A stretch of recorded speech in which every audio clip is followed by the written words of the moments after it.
og målspark. Ja, de spiller meget modigt i virkeligheden, Kolding. De går højt op på banen, og så lægger deres bagerste kæde og forsøger at sætte pres på Silkeborg højt op på Silkeborgs banehalvdel.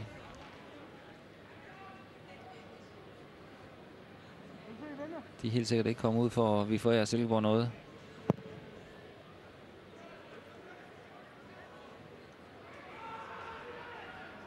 Nej, det vil deres træner Frank Andersen alligevel ikke have siddende på sig. Han er jo gammel Silkeborg-dreng, har haft det meste af sin aktive karriere i Silkeborg IF. Det har Frank Andersen her. Ingen tvivl om, at han har et stort hjerte for Silkeborg IF, men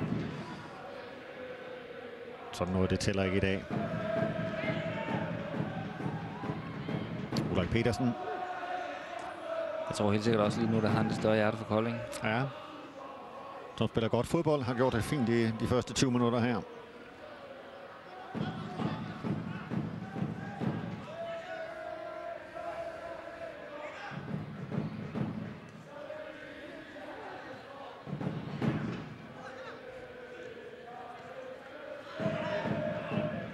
Martin Jensen. Jesper Christiansen jagter den der sammen med Torbjørn Holst Rasmussen. Jesper Christiansen.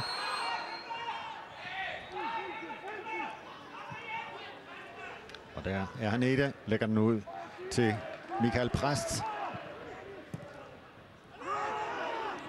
Og så får han igen et skrub. Ja, han i det. Har lagt sig ned.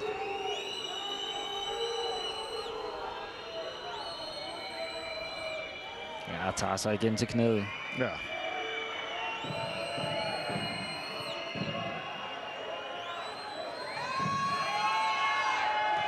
Silkeborg spiller videre. Martin Thomsen.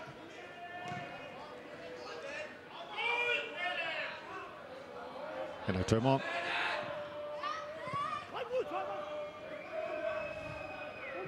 Martin Svensson. Og han ligger altså fortsat deroppe i nærheden af strafbarfeltet i den anden ende. Er han i det? Ja, det kunne nu har Kolding haft bolden 2 gange, og de så i det mindste ikke sparker den ud. Men altså, ja, hvorfor dommeren ikke stopper spillet? Altså, han har ligget der længe. Ja. Det forstår jeg ikke. Nu skal der snart til at ske noget. Nu får vi så muligheden for at få tilset er han i det, men det har dommeren ikke rigtig reageret på. Nej, og så kommer Brian Gellert ind og laver den her grimme tackling, og det gør han kun fordi, at dommeren ikke stopper spillet. Og det her, det er... Nu får han advarsel. Brian Gellert. Ja, det var frustrationer over, at spillet ikke blev stoppet. Ja, helt sikkert. Det er derfor, det her det bliver lavet. Silkeborg-spilleren skal ikke sparke bolden ud. Det er helt klart også min mening. Altså, hvorfor skal de gøre det? Dommeren, han må stoppe det spil, hvis det er, han mener, at det skal stoppes. Og jeg kan bare ikke forstå, at der skulle gå så lang tid. Og nu har vi en mand inde og tilse, er han i det. Han humper. Han må være meget overbevist om, at der ikke var sket ham noget. Ja. Det var altså også anden gang, han nede er han i det.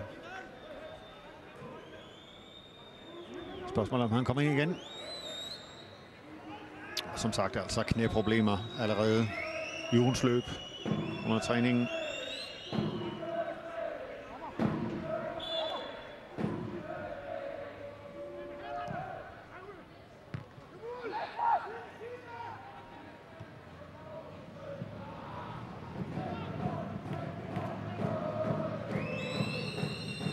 Og så kommer han ind igen. Er han i det?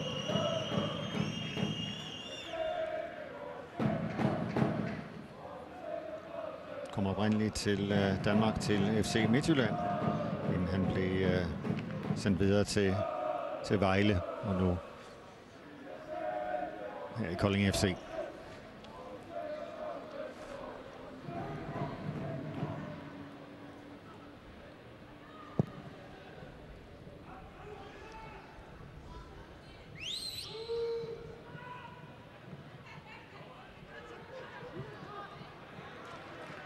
Nej, de er vågne.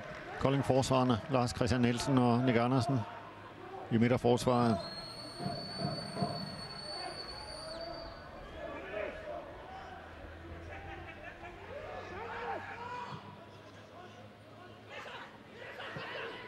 Gangskifte til Martin Svensson.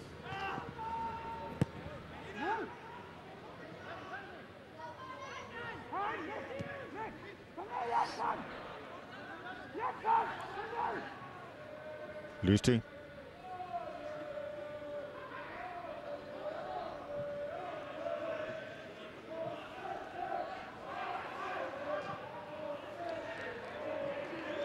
Men Silkeborgs pasningsspil sidder der altså ikke lige nu. De spiller for svære bolde til hinanden, og det gør, at Kolding-spilleren alt for nemt kan sætte dem under pres.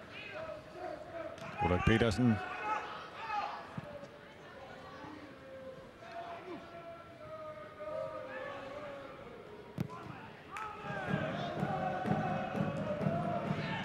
Gav en bold, altså Henrik Petersen gør alt, hvad han overhovedet kan, bare for at holde den på banen. Det er upresset bold fra Dennis Flinter.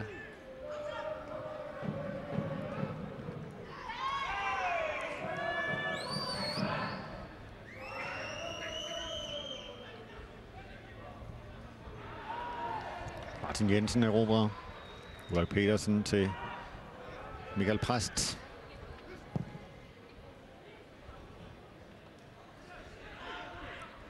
Peter Dein. Over til Lekic.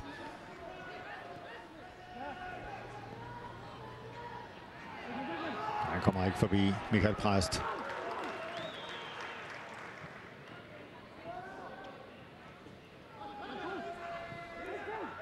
Martin Ørnskov.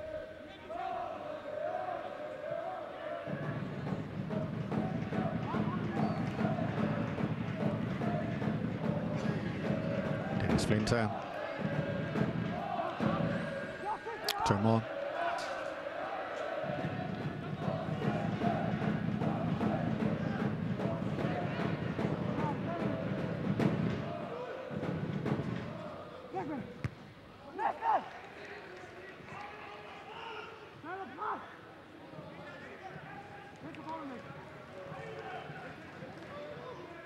Ja, nu er det bedre for Silkeborg, ikke? Nu kommer de op på Koldings bane for at fastholde angrebet og holder fast i bolden. For at spille med lidt større tålmodighed. Der kommer indlægget til Rajko Lekic. Glimrende mål, men det er annulleret for offside. Flaget er oppe. Ja, men det er ellers et fremragende mål. Det er et godt indlæg fra Dennis Flinter. Og Rajko Lekic tager godt løb derind. Linjevogteren var sikker i sin sag, hævede flaget med det samme. Og det ser også ud, som om Lekic er langt fremme. Her kan vi se ham helt over bagerst i feltet, og det ser rigtig nok ud. Som om han træder på straffefeltslinjen, men rigtig godt Silkeborg-angreb for at fastholde spillet lidt og spiller med større tålmodighed. Nej, det kan give den blod på tanden. I hvert fald et godt angreb.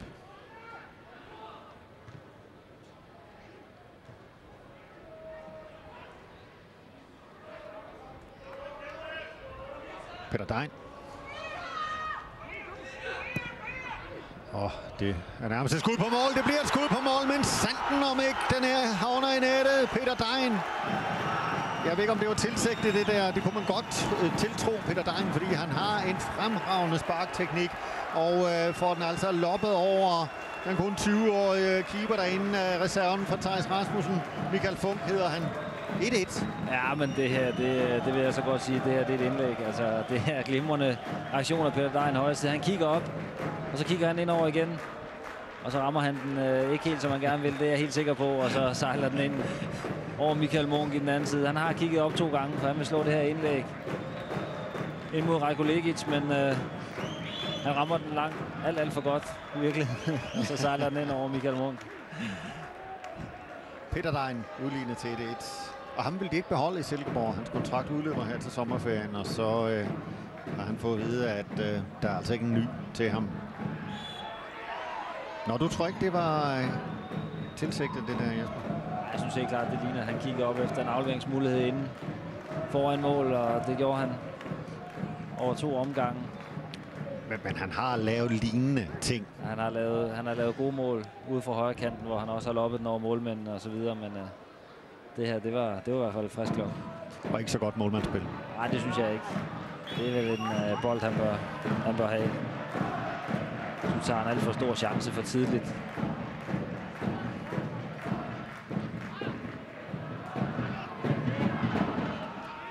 Nå, Altså udligning bare et minuts penge efter, at Rajko Lekic faktisk havde haft bolden i nettet.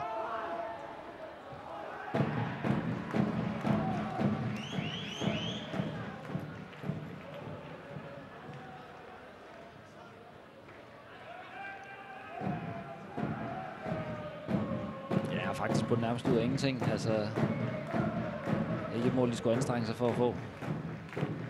God aktion op midt på banen ude i højre side, og så 2 træk ned, og så er der mål. Bringer Silkeborg let tilbage i den her kamp, og nu kan de spille med lidt mere ro på. Jeg synes, de har spillet alt for hektisk.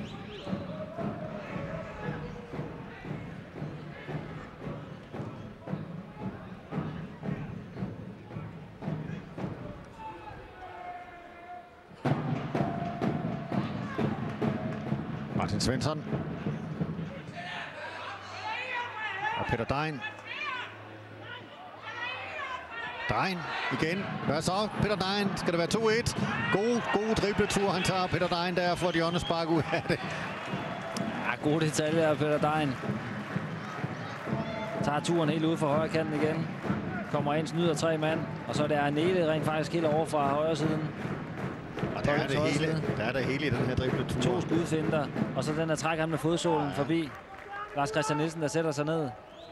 Og så kommer Arnele helt over fra Koldings egen højre side og får taklet ham sidste øjeblik. Det er en rigtig god tur af Peter Dein. Spørgsmålet er, om han ikke... Her bliver han generet lidt, men kan ikke rigtig få sparket til den.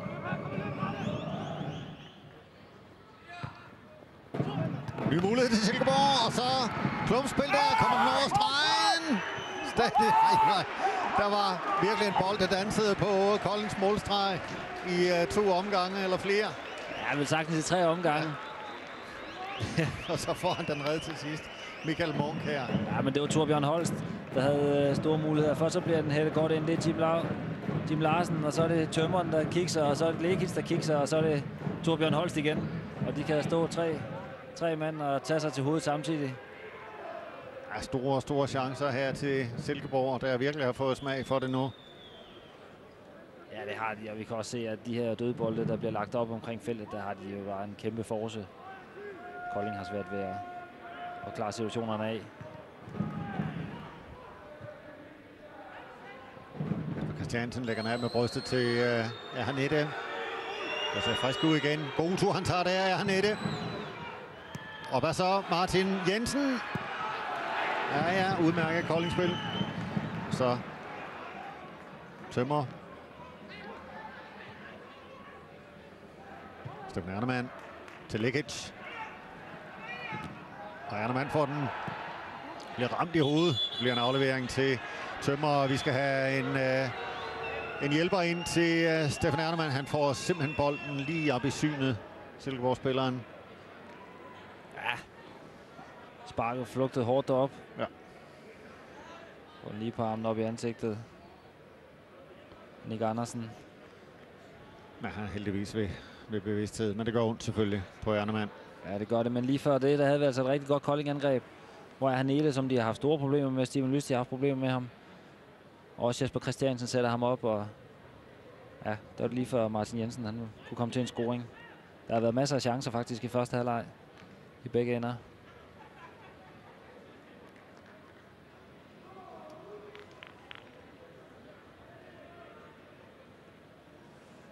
Og her ligger altså Steffen Ernemann og sunder sig.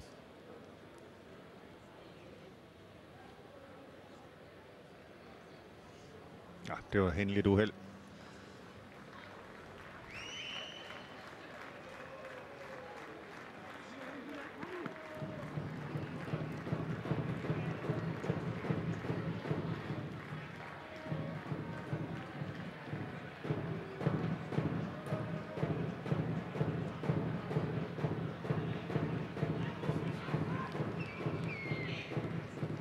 Og han skal lige uden for banen, Ernemann, inden han kan komme i spil igen.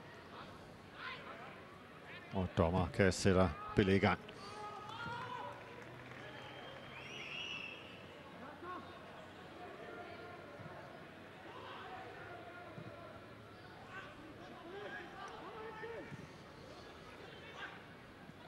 Nej, Petersen.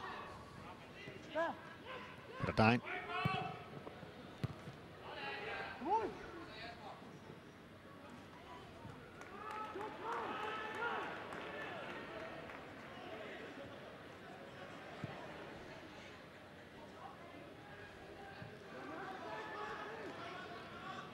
Dennis Flinter.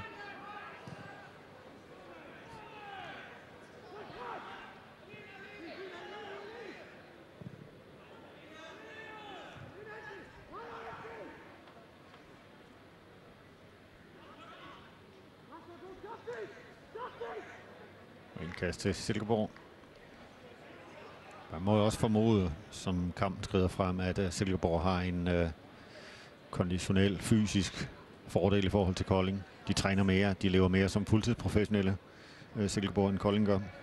Ja, plus der er den her motivationsfaktor forskel. Altså, jeg ved godt, at Kolding de ikke har lyst til at forære Silkeborg noget her, men der er bare det i det, at Silkeborg de vil gøre lidt ekstra for muligheden for at rykke op, og Kolding måske ikke har helt den samme motivation foran sig. Og god bold der, Ulrik Petersen frem mod Justice Ahaneta. Han bliver afvist af rutineret Steven Lystig, der holder den lille nigerianer fra bolden. Godt forsvarsarbejde af rutineret 38-årige Lystig. Han volder dem altså nogle problemer, den lille Ahaneta. Der er så måske problemer den anden ende. Ernemann. Og var der hånd på der af Lars Christian Nielsen? Ja, det kunne det godt ligne, men det var utilsigtet, synes jeg. Han kommer ned i en glidende tackling, og så springer han op. Prøv at se det igen. På armen, jeg tror, det er Nick Andersen. Det er Nick Andersen, ja. Ja, han springer op på armen af ham, men han kan ikke gøre noget i den situation. Men altså, masser af flow fra den ene ende til den anden, og jeg synes helt sikkert, at Kolding de har noget at true Silkeborg med.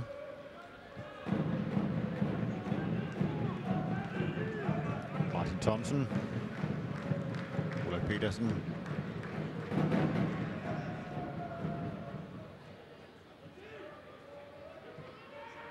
Og der er så en god bold til Martin Svensson. Svensson har tømmer med ind på midten. Tømmer der. Det bliver et selvmål. Silkeborg foran 2-1. Er det Nick Andersen, der prikker den ind i eget net. Den når aldrig Henrik Tømmer Petersen. Og her sidder den stakkels Nick Andersen og ærger sig over det her selvmål. Au. Men 2-1 til Silkeborg her, hvor vi ja, det er selvfølgelig. Han er ærgerlig over det her selvmål, men man kan også se sådan på det, at når den frem til Henrik Pedersen, så er der mål alligevel, og han kan nærmest ikke styre den her udenom. Han når kun lige at få tåen på, glider ind i den, og ja, må lægge den i eget net. Jeg tror i virkeligheden også, han slår sig. Ja, som du siger, hvis han ikke har nået den, så har Tømmer stået der og lagt den ind. Ja, godt kontraangreb, og det virker som om, at de har problemer. Når Martin Svensson han tager de her løb bagfra, de går højt op med deres bagerste kæde, Kolding, og de får ikke sat pres på boldholderen, og det var en rigtig god aflevering. Jeg mener, den kom fra Steffen Ernemann ned i dybden, og så gik det altså stærkt. Ja, han er en hurtig kanin derovre, Martin Svensson, nummer 22, venstrekanten hos Silkeborg. Ja, det er han, og han har spillet sig mere med ind på det her hold. Var ikke spilleren, der startede sæsonen sidste efterår på den plads her. Det gjorde Steffen Ernemann, men har spillet sig ind på holdet og vil være fast inventar, og det på trods af, at han ikke er særlig gammel. Og har virkelig er stort aktiv for Silkeborg med den speed, han besidder, og de udfordringsegenskaber, han har frem i banen.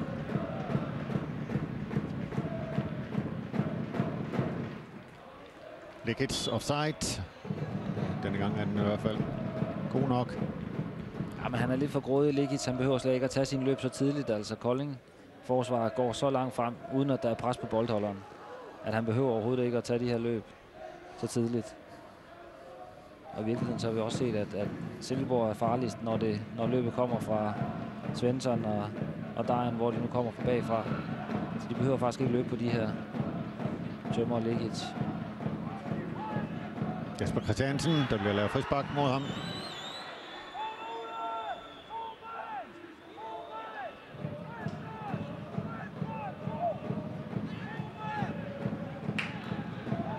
Se, det er Steven Lystig, der passer på Jesper Christiansen. Christiansen, der er et hoved højere næsten end de fleste. Thomas Rade sparker frispark.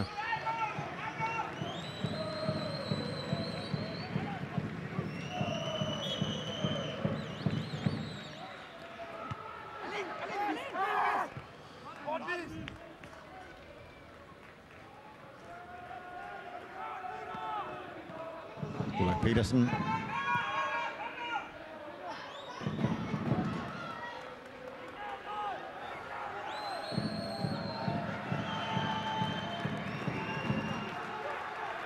Ja, så fører Silkeborg lige pludselig 2-1 på sådan to, hvad skal vi sige, lidt heldige, lidt tilfældige mål, kan man sige.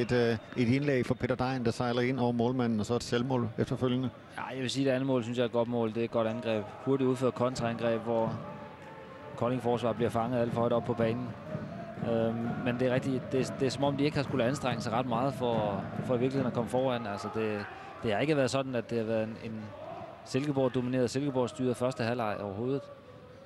De har virket nervøse efter den dårlige start, de fik, og har ikke fået sat ro på deres spil. Men så har de fået det her mål fra Peter Degn, og det svinger ligesom i humøret, så det ud til. De fik mere styr på det, og nu synes jeg, det virker som om, at der kommer en dårlig aflevering. Men ellers så har de fået mere styr på deres spil, og de får spillet mere tålmodigt rundt og bygger angrebene bedre op.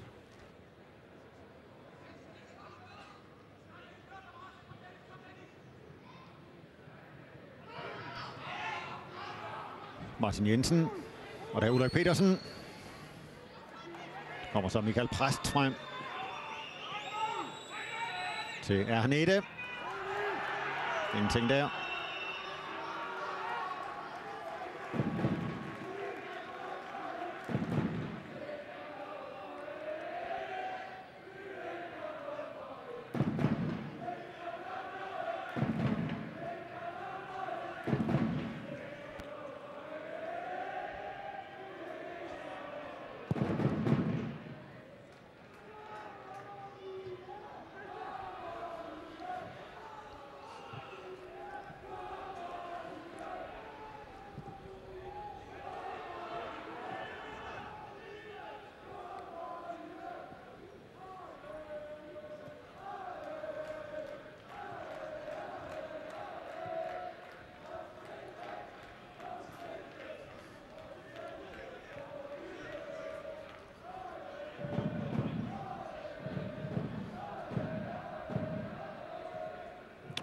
Nu kan Silkeborg sådan holde den lidt i egne rækker her. Har ikke så travlt længere.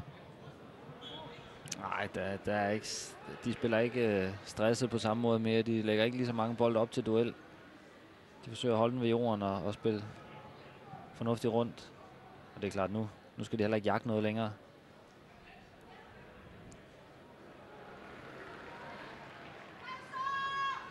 Michael Præst til Jesper Christiansen. Nu mangler han selv derinde.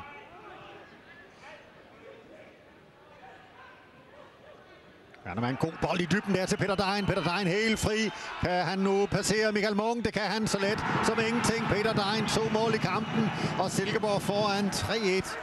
Ja, jeg gentager lige, hvad jeg har sagt. De vil altså ikke forlænge kontrakten med ham, Peter Degn. Det kan godt virke lidt underligt. Ja, altså han er inde i en god periode og god stime, og her scorer han sit andet mål for kampen. Men jeg må bare sige, at hvis Kolding de har tænkt sig at spille det her forsvarsspil, så taber de 8-1. Fordi hvis de går så langt frem med deres forsvar uden at sætte pres på boldholderen, jamen, så skal Silkeborg bare have en aflevering, der går igennem. Og dem kommer de til at få mange af, fordi de ser ud som om, de er lidt friske og lidt mere far på. Der skal ikke tages noget som helst fra Peter Degns scoring her. Det er godt spillet af Steffen Erlemann, og det er godt scoret af Peter Degn. Han sætter den sikkert ind. Men altså, jeg synes, meget dristigt forsvarsspil af Kolding. Det er altså bare op på midten og tror, de kan trække offside. Og det var faktisk, som vi sagde lidt før, at hvis bare Lekic og Tømmer, de ikke går efter bolden, så vil der være nogen bagfra, der kommer til at løbe ind. Ja, det er selvmord. Det ser sådan ud. Ernemann ud til Lekic. Og så Lekic, men jeg ved ikke, om det var forsøg på at score overmål. 2 mål af Peter Degn, og han er nu oppe på 7 scoringer i sæsonen. Godt i gang med at måske at sælge sig selv til en anden klub. Det vigtige også for Silkeborg, det er selvfølgelig, at det er nu, han scorer dem. Nu hvor det skal afgøres. De har lagt meget forarbejde i løbet af sæsonen, men det er jo nu, de skal vise, at de kan spille den hjem. De skal møde modstandere, som de ved, de kan slå og bør slå.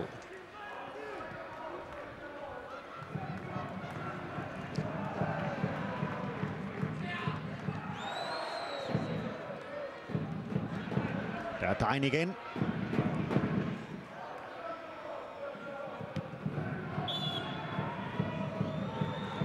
ved også Peter Degn, da han er fri med målmanden der, det ved man, han scorer. Ja, men altså han kigger op og tager en afslutning i god tid med indersiden sikkert over i siden, og der er ikke nogen chance for Michael Munk ind i målet. Fuldstændig sikker scoring.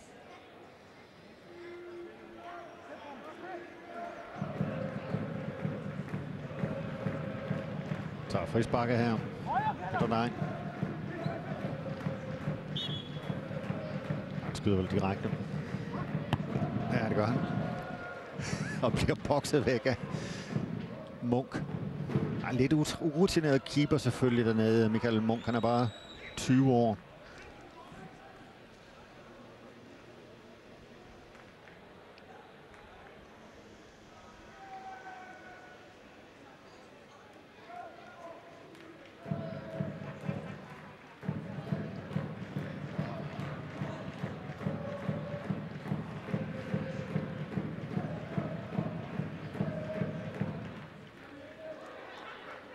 Peter Degn.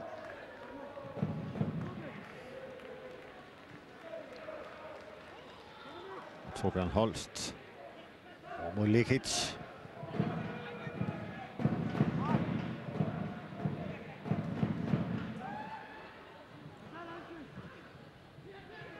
Ej, det så godt ud for Kolding i en lille halv time. Jamen, jeg synes, Kolding har spillet godt med stort set hele første halvleg. Det har ikke været sådan, at der har været 2 måls forskel på holdene sådan spillemæssigt. Men altså, de har givet nogle mål væk, og de har ladet det momentum, de havde slippet ud af hænderne alt for billigt, synes jeg. Jeg synes ikke, Silkeborg har skulle anstrenge sig. Ja, afviser Henrik Tømmer og Nick Andersen der endnu en gang. Og hvad så? Straffespark. Ja, det fremkalder Henrik Tømmer selv, det der, synes jeg. Men det er selvfølgelig en kløgtig forvaret mod en mere urutineret forsvarsspiller. Og straffespark er nok ikke noget i tvivl om. Han går også meget efter det, Tømmer. Ingen tvivl om straffespark. Her der går han ud og vinder duellen. Går måske en anelse i ryggen, og så går han ind foran her. Ja. Jeg synes godt nok, at Tømmer lader bold være bold. Og så går han ind foran Nick Andersen. Der er ikke tvivl om, der er kontakt. Nick Andersen holder egentlig bare sin bane. Og det bliver så Lekic, der kan score sit 16. sæsonmål, og det gør han meget enkelt til 1-4. Og det kan være, du får ret, Jesper Sørensen. Det bliver 8-1. Ja, men det må jeg ærligt talt indrømme. Det er lidt nervøs for. Altså, Silkeborg skal ikke anstrenge sig for at score den her kamp. Altså, de har spillet en kamp, der en første halvleg meget på det jævne. Lad mig bare sige det sådan. Jeg har set dem spille langt bedre end det her. Og de fører altså 4-1 ved pausen. Og jeg tror endda også, at vi kan give Lekic et mål mere. Han ikke lavet 17? Han er på 17, ja.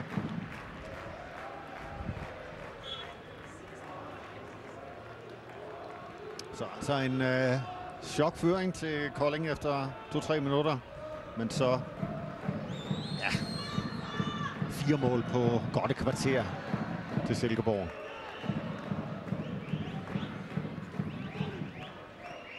Og 3 minutters tillægstid var der på første halvleg, så altså stadigvæk en 40 sekunder.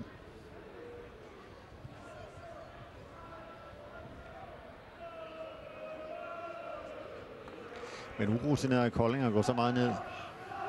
Ja, det er det. Altså, jeg vil ikke engang sige, at de lader sig ryste, for de har spillet, som de har gjort hele tiden. Lidt frisk derudad. Men jeg synes bare, at man må også nogle gange have respekt for, at man spiller over for nogle for forskellige modstandere. Silkeborg er et hold, der har nogle kvaliteter, der er bedre end mange af de hold, de møder normalt. Og så kan man ikke tillade sig at gå så højt op på banen måske og spille uden pres på bolden, fordi så bliver det straffet mod en god modstander.